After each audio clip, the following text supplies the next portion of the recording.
Assalamualaikum warahmatullahi wabarakatuh. Perkenalkan, kami dari kelompok 3 akan membawakan materi mengenai pelatihan dan pengembangan sumber daya manusia, yang mana kelompok kami terdiri dari 5 anggota. Yang pertama Agung Rianto, Aurora Cahaya Primatalia, Ayu Anita, Retna Pratiwi, dan Sonia Andika.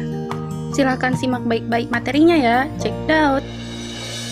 Baiklah, materi yang pertama yaitu mengenai pengertian atau definisi sumber daya manusia. Terdapat beberapa teori sumber daya manusia menurut para ahli.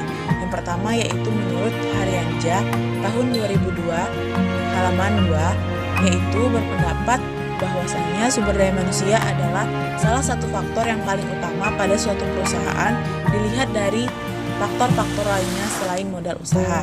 Kemudian yang kedua, menurut Hasibuan tahun 2003, menurut pendapat beliau bahwasanya sumber daya manusia memiliki arti keahlian terpadu yang berasal dari daya pikir serta daya fisik yang dimiliki oleh setiap orang atau individu.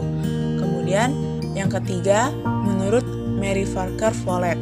Nah, berdasarkan pendapat beliau bahwasanya sumber daya manusia ini terkait dengan para manajer untuk mencapai berbagai tujuan atau organisasi perusahaan dari berbagai settingan pihak lain dalam melakukan kegiatan atau pekerjaan yang dibutuhkan atau melakukan berbagai pekerjaan itu sendiri. Kemudian yang keempat ini menurut CIVD atau The Carter Institute of Personnel and Development. Menurutnya, dalam Mullins tahun 2005, yaitu suatu strategi perencanaan, pelaksanaan, dan pemeliharaan yang bertujuan dalam mengelola manusia atau karyawan agar memiliki kinerja usaha yang maksimal, termasuk pada kebijakan pengembangan serta proses untuk mendukung strategi. Dan yang terakhir yaitu menurut Mattis and Jackson tahun 2006, menurutnya sumber daya manusia merupakan suatu rancangan dari berbagai sistem formal pada sebuah organisasi dengan tujuan memastikan penggunaan keahlian manusia secara efektif serta efisien untuk mencapai tujuan organisasi atau perusahaan sesuai dengan keinginan. Nah, adapun pengertian dari pengembangan sumber daya manusia yaitu proses di mana karyawan atau seseorang dalam sebuah perusahaan atau organisasi yang dilakukan dalam waktu tertentu dan dirancang untuk meningkatkan kemampuan atau potensi seseorang tersebut sehingga bisa menyelesaikan berbagai macam tugas yang berhubungan dengan peran mereka di masa depan. Baik, selanjutnya itu adalah faktor-faktor yang berpengaruh terhadap pelatihan dan pengembangan sumber daya manusia. Yang pertama itu adalah faktor internal. Faktor internal merupakan faktor yang berasal dari dalam organisasi yang meliputi pertama itu adalah visi organisasi. Setiap visi dari suatu organisasi sangat dipengaruhi oleh pengembangan sumber daya manusia. Seringkali visi menjadi bayangan dalam pencapaian tujuan suatu organisasi. Yang selanjutnya itu adalah misi dari organisasi. Setiap organisasi pasti mempunyai visi yang ingin dicapai, maka dari itu dibutuhkan misi yang tepat. Misi merupakan tahapan dalam pencapaian visi. Misi memberikan arahan yang penting yang perlu dilakukan sehingga visi bisa tercapai. Yang ketiga itu adalah strategi pencapaian tujuan. Strategi menggambarkan bagaimana secara operasional misi yang telah dibuat dapat dilaksanakan. Maka dari itu, strategi yang baik perlu didukung oleh sumber daya manusia yang ada. Yang keempat, sifat dan jenis kegiatan. Sifat dan jenis kegiatan yang akan diterapkan sangat penting berpengaruhnya bagi pengembangan sumber daya manusia. Karena karyawan yang bekerja di bidang operasional tentu akan berbeda dengan pekerjaannya dengan karyawan yang bekerja di bagian manajemen. Selanjutnya itu adalah teknologi yang digunakan. Organisasi yang mampu dalam mendayagunakan teknologi yang sedang berkembang secara bijak, maka organisasi tersebut akan dapat dengan mudah menyelesaikan pekerjaannya, baik dari segi waktu maupun tenaga yang digunakan. Selanjutnya itu adalah faktor eksternal. Faktor eksternal adalah faktor yang berasal dari luar organisasi yang berpengaruh terhadap pengembangan sumber daya manusia yang menyangkut kebijaksanaan pemerintahan. Kebijaksanaan pemerintahan dalam membuat peraturan merupakan arahan yang mesti dipertimbangkan karena kebijakan-kebijakan tersebut akan dapat mempengaruhi program pengembangan sumber daya manusia yang dalam suatu organisasi. Selanjutnya itu adalah sosial budaya dalam masyarakat.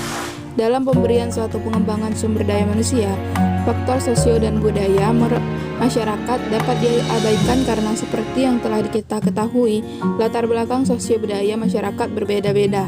Maka dari itu, seorang manajer harus bisa menyesuaikan dengan keadaan jenis pengembangan yang akan diberikan kepada karyawannya. Pengembangan ilmu pengetahuan. Seiring dengan pengembangan zaman, pengembangan ilmu pengetahuan sangat dinamis, dan setiap organisasi harus bisa beradaptasi. Karyawan harus mampu menyesuaikan dirinya dengan perkembangan ilmu pengetahuan yang terus berkembang. Selanjutnya itu adalah perkembangan teknologi. Seiring dengan perkembangan zaman, perkembangan teknologi berkembang dengan sangat pesat, dan setiap organisasi harus bisa beradaptasi. Karyawan harus mampu menyesuaikan dirinya dengan perkembangan teknologi yang akan terus berkembang. Tujuan dari pelatihan dan pengembangan sumber daya masyarakat. Tujuan diselenggarakan pelatihan dan pengembangan kerja menurut Simamora dikerahkan untuk membekali, meningkatkan dan mengembangkan kompetensi kerja guna meningkatkan kemampuan, produktivitas dan kesejahteraan. Adapun tujuan-tujuannya sebagai berikut. Yang pertama, memperbaiki kinerja karyawan, kemudian memutakhirkan keahlian para karyawan, mengurangi waktu pembelajaran bagi karyawan, membantu memecahkan masalah operasional, mempersiapkan karyawan untuk promosi, dan mengorientasi karyawan terhadap organisasi. Yang keempat itu manfaat pelatihan dan pengembangan SDM. Beberapa manfaat nyatanya yang ditanggung dari program pelatihan dan pengembangan menurut Simamora 2006 halaman 278 adalah yang pertama itu meningkatkan kualitas dan kuantitas produktivitas, yang kedua itu mengurangi waktu belajar yang diperlukan karyawan untuk mencapai standar kinerja, yang ketiga itu yang dapat diterima, yang keempat itu membentuk sikap loyalitas dan kerjasama yang lebih menguntungkan, yang kelima itu memenuhi kebutuhan perencanaan sumber daya manusia, yang keenam itu mengurangi frekuensi dan biaya kecelakaan kerja, yang ketujuh itu membantu karyawan dalam peningkatan dan pengembangan pribadi mereka. Nah, yang selanjutnya pada bagian ini ada metode pelatihan dan pengembangan SDM. Yang pertama ada on the job dan yang kedua off the job. On the job berarti pelatihan di tempat, sedangkan off the job merupakan pelatihan di luar tempat kerja yang sebenarnya. Nah, on the job ini bisa kita lihat seperti rotation of assessment, coaching and counseling, demonstration and example, kemudian evaluation system, penugasan sementara, instruksi pekerjaan, proyek khusus, dan pengalaman di tempat kerja. Nah, sedangkan off the job itu kayak simulasi. Yang pertama bisa kita lihat di studi kasus, yang kedua bermain peran, ketiga permainan peran dalam bisnis, keempat pelatihan beranda, kelima pelatihan laboratorium, dan yang terakhir seperti permainan keranjang surat. Dan pada off the job pula ada information presentation seperti kuliah, seminar, analisis transaksi, presentasi video, instruksi terprogram, belajar mandiri, kompensasi, dan berbagai lainnya. Nah, itu dia tadi materi yang dapat kami sampaikan. Kurang lebih mohon dimaafkan. Jika ada pertanyaan, silahkan tulis di kolom komentar ya. Kami akhiri, wabillahi taufiq wal hidayah. Wassalamualaikum warahmatullahi wabarakatuh.